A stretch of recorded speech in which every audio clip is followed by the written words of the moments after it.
Russia resumed its assault on the last Ukrainian defenders holed up in a giant steel works in Mariupol, a Ukrainian official said on Saturday, days after Moscow declared victory in the southern port city and said its forces did not need to take the plant. Russian forces were hitting the Azovstal complex with airstrikes and trying to storm it, presidential advisor Alexei Arestovich said, adding, the enemy is trying to strangle the final resistance of Mariupol's defenders. The biggest battle of the conflict has raged for weeks as Russia seeks to capture a city seen as vital to its attempts to link the eastern Donbas region with Crimea, the Black Sea peninsula that Moscow seized in 2014. 2 missiles struck a military facility and 2 residential buildings in the Black Sea port city of Odesa, and 2 more were destroyed, the Southern Air Command of the Ukrainian Armed Forces said. Ukrainian presidential aide Andriy Yermak said 5 people had been killed and 18 wounded. The death toll could not be independently verified. The last big strike on or near Odesa was in early April. The only aim of Russian missile strikes on Odesa is terror, Ukrainian Foreign Minister Dmytro Kuleba wrote on Twitter. Russia has denied targeting civilians in its special military operation that began on February 24. A Russian general, Rustem Minekyev, said on Friday Moscow wanted control of the whole of southern Ukraine, not just Donbas.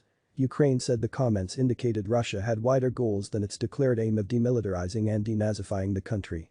Kyiv and the West Ukraine call the invasion an unjustified war of aggression. Russian forces have besieged and bombarded Mariupol since the early days of the war, leaving a city that is usually home to more than 400,000 people in ruins.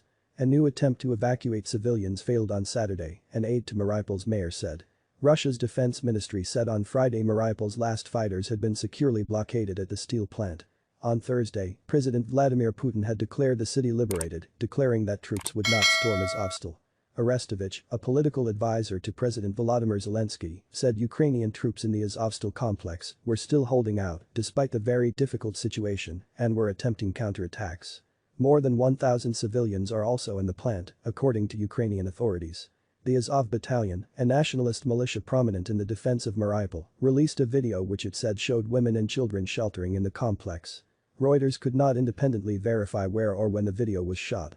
One unnamed boy in the video said he was desperate to get out after being in the bunker for 2 months. I want to see the sun because in here it's dim, not like outside. When our houses are rebuilt we can live in peace. Let Ukraine win because Ukraine is our native home, he said. Ukraine estimates tens of thousands of civilians have been killed in Mariupol and says 100,000 civilians are still there. The United Nations and Red Cross say the civilian toll is at least in the thousands. Russia's current offensive is focused on the Donbas, where Moscow-backed separatists have for years held parts of its constituent Donetsk and Luhansk regions. On Saturday, Luhansk Governor Serhiy Gaidai said Ukrainian forces were pulling back from some settlements to new defensive lines to preserve their units in the face of an intensifying barrage on all cities in the region. The governor of Kharkiv, a heavily bombarded city northwest of Donbas, said Russian forces had carried out over 50 artillery or rocket attacks in the area over the past day, killing 2 people and wounding 19. Governor Oles Senegubov said intense fighting continued at the frontline town of Izyum, southeast of the city, and that Ukrainian forces had retaken 3 villages to its northwest. Russia said it had shot down a Ukrainian fighter jet and destroyed 3 Ukrainian helicopters at an airfield in Kharkiv. There was no immediate comment from Ukraine on the Russian assertion. The Ukrainian military said on Saturday it had destroyed 177 Russian aircraft and 154 helicopters since the start of the war. Reuters could not verify the figures. Russian forces made no big gains in the last 24 hours, British military intelligence said early on Saturday. General Minekyev, deputy commander of Russia's Central Military District, was quoted by Russian news agencies as saying full control over southern Ukraine would give Russia access to Transnistria, a breakaway Russian-occupied part of Moldova.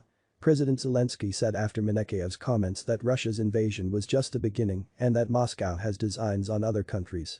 We are the first in line. And who will come next? He said in a video address late on Friday.